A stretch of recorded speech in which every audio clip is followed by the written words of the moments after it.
നമ്മൾ ഇപ്പോൾ കഴിഞ്ഞ ദിവസം ഒരു വാർത്ത കണ്ടു. അമേരിക്കയുടെ ഗുഡ്സിന് ചൈന ഒരു താരിഫ് ചുമത്തി. അതായത് അമേരിക്ക ചൈനയ്ക്ക് മേൽ താരിഫ് ചുമത്തിയപ്പോൾ ചൈന തിരിച്ചു വീണ്ടും അമേരിക്കയുടെ മേൽ ഒരു താരിഫ് ചുമത്തിയിരിക്കുകയാണ്. അഡീഷണൽ 34% താരിഫാണ് അമേരിക്കൻ ഗുഡ്സിൽ ചൈന താരിഫ് ചുമത്തിയിരിക്കുന്നത്. ഞാൻ ഇതിനെ സംബന്ധിക്കുന്ന മലയാള വാർത്തകളുടെയൊക്കെ കമന്റ് ബോക്സിലാണ് ഞാൻ ആദ്യം ശ്രദ്ധിച്ചത്. കണ്ടു പഠിക്കണം, ഇതാണ് നട്ടല്. ചൈനയോട് കളിച്ചാൽ ഇങ്ങനെ ഇരിക്കും. ഇവിടെയും ഉണ്ട് ഒരെണ്ണം, സായിപ്പിനെ കാണുമ്പോൾ ഷൂ നക്കുന്നവർ എന്നൊക്കെ പറഞ്ഞിട്ട് പക്ക രാഷ്ട്രീയമാണ്. ഈ വിഷയത്തെക്കുറിച്ച് 10 പൈസയുടെ പോലും ബോധമില്ലാത്ത മനുഷ്യന്മാര് വായി തോന്നിയത് വന്നിരുന്ന് കമന്റ് എഴുതുകയാണ്. അതായത് ചൈന അമേരിക്കൻ ഗുഡ്സിന് മേൽ നികുതി ചുമത്തിയതുപോലെ ഇന്ത്യൻ നികുതി ചുമത്തി മാസ് കാണിക്കണമെന്നാണ് കുറെ പേര് വിചാരിച്ചു വെക്കുന്നത്. അവർക്ക് ഈ ട്രേഡ് വർക്കാവുന്നത് എങ്ങനെയാണ്, രാജ്യങ്ങൾ തമ്മിലുള്ള റിലേഷൻസ് എന്താണ്, ഇതിനെക്കുറിച്ച് സാമാന്യ ബോധം പോലും ഇല്ലാത്ത ആൾക്കാരാണ്. ഇന്ത്യ ഒരിക്കലും ചൈന ചെയ്യുന്നത് പോലെ ഇതുപോലെ വീണ്ടും ഒരു താരിഫ് അമേരിക്കൻ ഗുഡ്സിന് മുകളിൽ ചുമത്താൻ പാടില്ല എന്ന് മാത്രമല്ല, അമേരിക്കയുമായി നെഗോഷിയേറ്റ് ചെയ്തിട്ട് ഇപ്പൊ 26% എന്നുള്ളത് നമ്മൾ കുറയ്ക്കാൻ പറ്റുമെങ്കിൽ കുറയ്ക്കാനാണ് ശ്രമിക്കേണ്ടത്. മാത്രവുമല്ല, നമ്മൾ ഇപ്പോൾ 52% ഒരു ആവറേജ് ഇന്ത്യ അമേരിക്കൻ പ്രോഡക്ട്സിൽ നികുതി താരിഫ് ചുമത്തുന്നു എന്ന് പറഞ്ഞുകൊണ്ടാണ് ട്രംപ് 26% പകരം ഇന്ത്യയുടെ ഗുഡ്സിലും താരിഫ് ചുമത്തിയത്. പക്ഷെ അപ്പോഴും നമ്മൾ കാണേണ്ടത് ഇന്ത്യയുമായി മത്സരിക്കുന്ന മറ്റ് രാജ്യങ്ങൾ എടുക്കുമ്പോൾ ഏറ്റവും കുറവ് താരിഫാണ് ഇന്ത്യയുടെ മേൽ ട്രംപ് ചുമത്തിയത്. ഇന്ത്യ സത്യത്തിൽ ഈ സമയത്ത് ചെയ്യേണ്ടത് ട്രംപുമായിട്ട് നെഗോഷിയേറ്റ് ചെയ്തിട്ട് മാക്സിമം നമ്മളും അവർക്ക് നികുതി കുറച്ചു കൊടുത്തിട്ട് ഇന്ത്യൻ ഗുഡ്സിന്റെ നികുതിയും പരമാവധി താരിഫ് കുറപ്പിക്കാനായിട്ടാണ് നമ്മൾ ശ്രമിക്കേണ്ടത്. അതെന്തുകൊണ്ടാണെന്ന് വെച്ചാൽ, ഇപ്പോൾ ചൈനയും അമേരിക്കയും തമ്മിലുള്ള ഈ ഒരു താരിഫ് യുദ്ധം നമ്മൾ കാണേണ്ട ഒരു കാര്യം, ചൈന ഒരുപാട് വളർന്നിട്ടുണ്ട്. ലോകത്ത് ഏറ്റവും കൂടുതൽ ഇന്ന് പ്രൊഡക്ഷൻ നടത്തുന്ന ഒരു രാജ്യമാണ് ചൈന. അപ്പോൾ ചൈനയെ ആശ്രയിച്ച് തന്നെ അമേരിക്കയുടെ ഒരുപാട് കമ്പനികൾ ഇന്ന് പ്രവർത്തിക്കുന്നുണ്ട്. അപ്പോൾ അമേരിക്ക ചൈനയുടെ മേൽ ടോട്ടൽ എനിക്ക് തോന്നുന്നു ഒരു 54% വരെ നികുതി ഓൾറെഡി ചുമത്തിയിരിക്കുകയാണ്.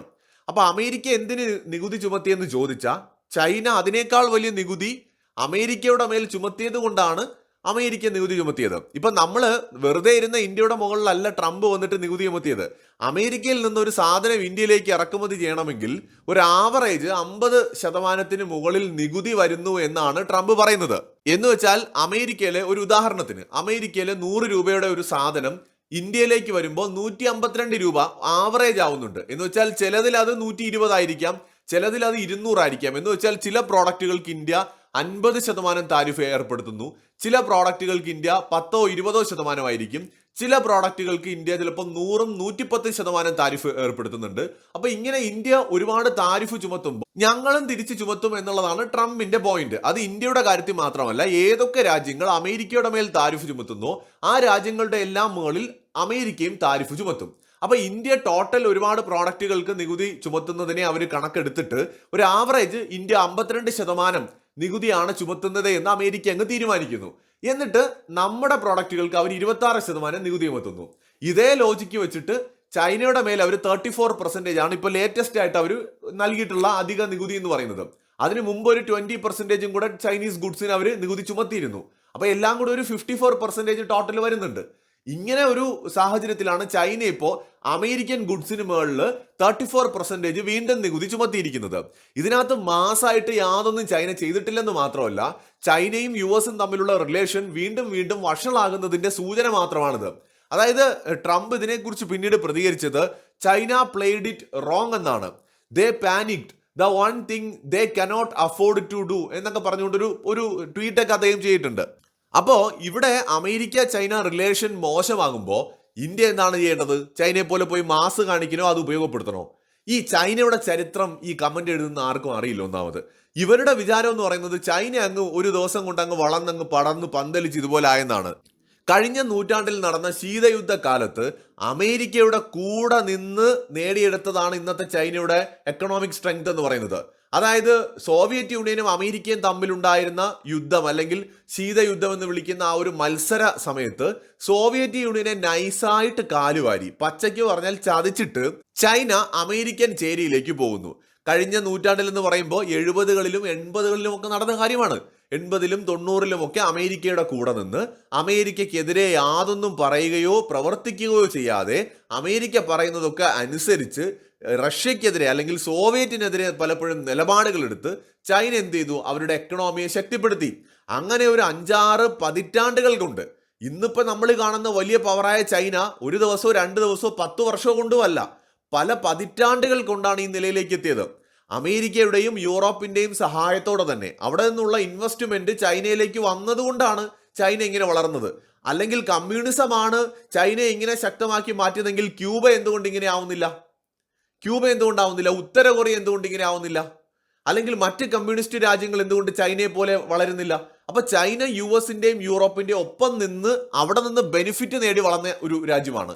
അപ്പോൾ ഇത് നമ്മൾ മനസ്സിലാക്കണം. അപ്പൊ ഇപ്പോ ചൈന ഒരു വലിയ പവറാണ്, പ്രത്യേകിച്ച് എക്കണോമിക് പവറാണ്. അപ്പൊ ചൈനയും അമേരിക്കയും തമ്മിൽ ശീതയുദ്ധത്തിന് സമാനമായ ഒരു ട്രേഡ് വാർ നടക്കുമ്പോൾ അതിന്റെ ഇടയിൽ നിന്ന് വളർന്നുകൊണ്ടിരിക്കുന്ന ഇന്ത്യ എന്താണ് ചെയ്യേണ്ടത്? നമുക്ക് പരമാവധി ബെനിഫിറ്റ് ഉണ്ടാക്കാനാണ് ശ്രമിക്കേണ്ടത്. അല്ലാതെ ചൈനയെ പോലെ മാസ് കാണിച്ച് ആത്മഹത്യ ചെയ്യാനല്ല പോകേണ്ടത്. എന്തുകൊണ്ടാണ് അമേരിക്ക ഇത്രയും പ്രധാനമാവുന്നത്? ഇപ്പൊ എന്തുകൊണ്ടാണ് ചൈന പറയാത്തത് ഞങ്ങളിപ്പോൾ അമേരിക്കയുമായിട്ട് ഇനി ട്രേഡ് ചെയ്യുന്നില്ല എന്ന് പറയാൻ ഏതെങ്കിലും ഒരു രാജ്യത്തിന് കഴിയുമോ? US-ഉമായിട്ട് ട്രേഡ് ചെയ്യില്ല എന്ന് തീരുമാനിച്ചാൽ ആ രാജ്യം അതോടെ തീർന്നു. കാരണം ഇന്ന് ലോകത്ത് ഏറ്റവും കൂടുതൽ സമ്പന്നരുള്ള രാജ്യമാണ് അമേരിക്ക. 32-33 കോടി പോപ്പുലേഷനിൽ മെജോറിറ്റിയും സമ്പന്നരാണ് മറ്റ് ലോകരാജ്യങ്ങളുമായി നോക്കുമ്പോൾ. അപ്പോൾ അമേരിക്കയിലാണെങ്കിൽ വലിയ ആവശ്യക്കാരുണ്ട്, നമ്മുടെ പ്രോഡക്റ്റുകൾക്ക് ധാരാളം ആവശ്യക്കാരുണ്ട്. നമുക്ക് വിറ്റഴിക്കാൻ പറ്റുന്ന ഏറ്റവും വലിയ വിപണിയാണ്. അതുകൊണ്ടാണ് ലോകത്തെ എല്ലാ രാജ്യങ്ങളും US വിപണിയെ സ്വപ്നം കാണുന്നത്, അവിടേക്ക് കയറ്റുമതി ചെയ്ത് സമ്പത്തുണ്ടാക്കാൻ നോക്കുന്നത്. അപ്പൊ ചൈന ഏറ്റവും കൂടുതൽ പ്രോഡക്റ്റുകൾ കയറ്റുമതി ചെയ്യുന്ന ഒരു സിംഗിൾ രാജ്യം എടുത്തു കഴിഞ്ഞാൽ അത് US ആണ്. പിന്നെ യൂറോപ്യൻ യൂണിയൻ, ആസിയാൻ പോലുള്ള കൂട്ടായ്മയിൽ പെടുന്ന രാജ്യങ്ങളിലേക്ക് ചൈന കയറ്റുമതി ചെയ്യുന്നുണ്ട്. പക്ഷേ ഒരു സിംഗിളായിട്ട് ഒരു രാജ്യം നമ്മൾ നോക്കിക്കഴിഞ്ഞാൽ ഏറ്റവും കൂടുതൽ ചൈന കയറ്റുമതി ചെയ്യുന്നത് US-ലേക്കാണ്. അപ്പോൾ ചൈനയെ അമേരിക്കയുടെ ഇപ്പോഴത്തെ ഈ ഒരു താരിഫ് കാര്യമായി ബാധിക്കും.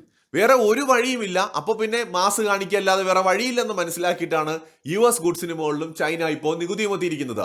ഇന്ത്യക്ക് അതിന്റെ ആവശ്യമില്ല. കാരണം നിലവിൽ ഇന്ത്യയുടെ കോമ്പറ്റേറ്റേഴ്സ് ആയിട്ടുള്ള ചൈന, വിയറ്റ്നാം, തായ്ലൻഡ്, ബംഗ്ലാദേശ് ഇങ്ങനെയുള്ള ട്രേഡിലെ നമ്മുടെ എതിരാളികളായിട്ടുള്ള രാജ്യങ്ങളുമായിട്ട് താരതമ്യപ്പെടുത്തുമ്പോൾ ഇന്ത്യക്ക് മേൽ അമേരിക്ക ചുമത്തിയിരിക്കുന്ന താരിഫ് വളരെ കുറവാണ്. എന്ന് വെച്ചാൽ നാച്ചുറലായിട്ട് ഇന്ത്യക്ക് അതിന്റെ ബെനിഫിറ്റ്സ് കിട്ടുമെന്നർത്ഥം. ഇന്ത്യയും US-ഉം ഒരു തരത്തിലും ശത്രുതയിലല്ല എന്ന് നമ്മൾ മനസ്സിലാക്കണം.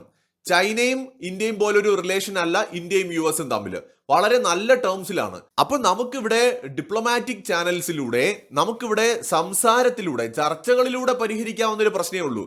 ഇവിടെ അമേരിക്കയെ നമ്മൾ പ്രൊവോക്ക് ചെയ്യുന്നതിന് പകരം അമേരിക്കയെ നൈസായിട്ട് നമ്മുടെ വളർച്ചയ്ക്ക് വേണ്ടി ഉപയോഗപ്പെടുത്താൻ കഴിയുമോ എന്നാണ് നമ്മൾ ചിന്തിക്കേണ്ടത്. അല്ലാതെ ചൈന കാണിച്ച പോലെ ബുദ്ധിമോശം കാണിക്കുകയല്ല. ഇപ്പോൾ ചൈന ട്രംപിനെ പകരം ഈ നികുതി ചുമത്തിക്കൊണ്ട് വെല്ലുവിളിച്ചിരിക്കുകയാണ്. അമേരിക്കയുടെ പ്രസിഡന്റ് പദവിയിലിരിക്കുന്ന ട്രംപ് വളരെ പവർഫുൾ ആണ്.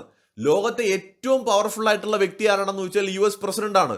കാരണം അയാളുടെ കസേരയുടെ പവർ നമ്മൾ വിചാരിക്കുന്നതിലും അപ്പുറമാണ്. അവർ വിചാരിച്ച എന്തും ചെയ്യാൻ പറ്റും.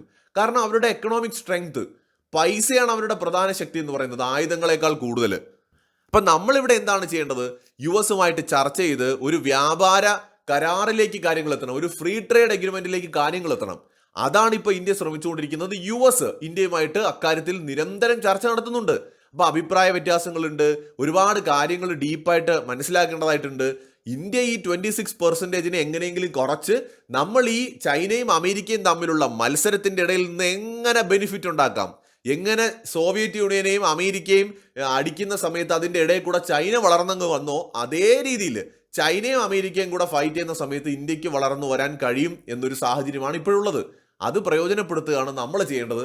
അല്ലാതെ നമ്മൾ ഇപ്പൊ ചൈന കാണിക്കുന്ന മണ്ടത്തരം കാണിക്കേണ്ട ഒരു കാര്യവുമില്ല. ആദ്യം നമ്മൾ മനസ്സിലാക്കേണ്ടത് അമേരിക്ക അല്ല ഇന്ത്യയുടെ മേൽ താരിഫ് ചുമത്തിയത്. ഇന്ത്യയും ചൈനയും അല്ലെങ്കിൽ ജപ്പാനും കൊറിയയും ഒക്കെയാണ് അമേരിക്കൻ ഗുഡ്സിന് മേൽ കുറെ കാലങ്ങളായിട്ട് നികുതി അല്ലെങ്കിൽ താരിഫ് ചുമത്തിയിരിക്കുന്നത്. അപ്പൊ നമ്മൾ 52%, ഒരു ആവറേജ് ഒരു 52% നികുതി ഉണ്ടെന്ന് കണ്ടിട്ടാണ് അതിന്റെ പകുതി എന്നുള്ള നിലയിൽ അമേരിക്ക 26% നമുക്ക് നികുതി ചുമത്തിയിരിക്കുന്നത്. അപ്പൊ ആദ്യം ചുമത്തിയത് നമ്മളാണ്, അല്ലാതെ US അല്ല. അപ്പൊ വീണ്ടും നമ്മൾ US-ന്റെ മുകളിൽ നികുതി ചുമത്തിക്കൊണ്ട് അവരെ പ്രൊവോക്ക് ചെയ്ത് അവരുമായിട്ടുള്ള ബന്ധം വഷളാക്കി ട്രേഡ് നഷ്ടപ്പെടുത്തുന്നതിനേക്കാൾ നല്ലത് നമ്മൾ സാധനങ്ങൾ ഉണ്ടാക്കി മാക്സിമം അമേരിക്കയിൽ കച്ചവടം ചെയ്യാനുള്ള സാഹചര്യം സൃഷ്ടിക്കുകയാണ് വേണ്ടത്. അപ്പൊ ചൈനയുമായിട്ട് ഉടക്കി നിൽക്കുന്ന സമയത്ത് അമേരിക്കൻ വിപണി പിടിക്കാൻ കഴിയുമോ എന്നാണ് ഇന്ത്യ നോക്കേണ്ടത്. അതിന് എങ്ങനെയൊക്കെ തന്ത്രപരമായിട്ട് കളിക്കാൻ പറ്റുമോ അങ്ങനെയൊക്കെ കളിക്കണം. അല്ലാതെ 34% അങ്ങോട്ടും അടിച്ചു കൊടുത്തിട്ട് അല്ലെങ്കിൽ 26% അങ്ങോട്ടും അടിച്ചു കൊടുത്താൽ കൈയടിക്കാനൊക്കെ ആൾക്കാരുണ്ടാവും. പക്ഷേ രാജ്യം എക്കണോമിക്കലി തകർന്ന് തരിപ്പണായി പോവും. ഞാൻ ഉദാഹരണത്തിന് 2-3 രാജ്യങ്ങൾ പറയാം, മാസ് കാണിച്ച രാജ്യങ്ങൾ: വെനസ്വേല, ക്യൂബ, ഉത്തര കൊറിയ, അവിടെ 4 നേരം ഒന്ന് തിന്നാൻ കിട്ടാതെ കിടന്ന ആൾക്കാർ മണ്ണ് കപ്പാണ് മാസ് കാണിക്കാൻ നോക്കിയത്. പക്ഷെ ചൈന ബുദ്ധിപരമായി കളിച്ചുകൊണ്ടാണ് ഇന്നിപ്പോൾ അമേരിക്കയെ വെല്ലുവിളിക്കാൻ തക്ക രീതിയിൽ ചൈന വളർന്നിട്ടുണ്ട്. പക്ഷെ അപ്പോഴും US ചൈനയേക്കാൾ വളരെ പവർഫുള്ളാണ്. അപ്പോൾ ചൈനയുടെ മുമ്പിൽ വേറെ വഴിയില്ലാത്തതുകൊണ്ടാണ് അവർ ഈ തിരിച്ചും അങ്ങോട്ട് നികുതി വീണ്ടും ചുമത്താനായിട്ടൊക്കെ ഉള്ള നീക്കങ്ങൾ നടത്തി നോക്കുന്നത്. അതായത് നെഗോഷിയേറ്റ് ചെയ്യാൻ വേണ്ടിയിട്ട്. അത് വർക്കാവുമെന്ന് കണ്ടു തന്നെ അറിയാം. പക്ഷെ ഇന്ത്യ ചെയ്യേണ്ടത് എന്താണ്? ചൈനയെ പോലെ നമ്മളും അവസരങ്ങൾ പ്രയോജനപ്പെടുത്തി വളരുകയാണ് ആദ്യം ചെയ്യേണ്ടത്. എക്കണോമിക് സ്ട്രെങ്ത്, ആയുധങ്ങൾ മാത്രമല്ല ഒരു രാജ്യത്തിന്റെ കരുത്ത്, സാമ്പത്തികമായ ശക്തിയാണ് ഒരു രാജ്യത്തെ കൂടുതൽ പവർഫുൾ ആക്കുന്നത്. മറ്റൊരു വീഡിയോയുമായി വീണ്ടും വരാം.